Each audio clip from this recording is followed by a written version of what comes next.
สใหม่แล้วท่านจงพัดแถวไพ่ผ่า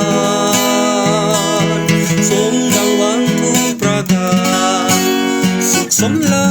นเลิงหรือดีปีเก่าก่อนกายแล้วจงทองแผ้วมีราศีสิ่งชั่วหายได้ภายนี้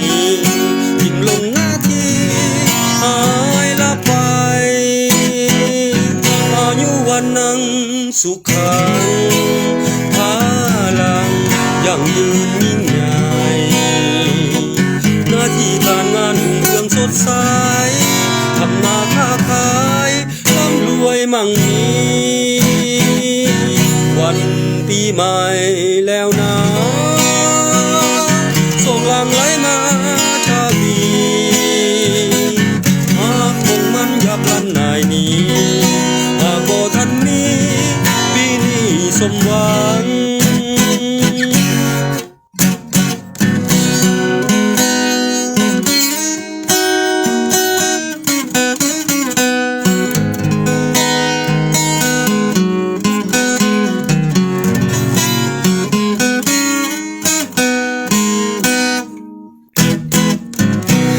โคส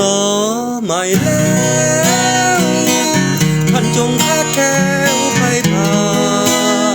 นสมดังหวังทุกประการสุขสำราญเลิงหรือดีปีเก่าก่อนกายแล้วจงทองแผ้วมีราศีสิ่งชั่วหายได้ภายนี้ยิ่งลงหน้าที่หายลับไปอายุวันนังสุขังพาลังยั่งยืนยิ่งใหญ่หน้าที่การงานรุ่งเรืองสดใสทำนาค้าขายร่ำรวยมั่งมี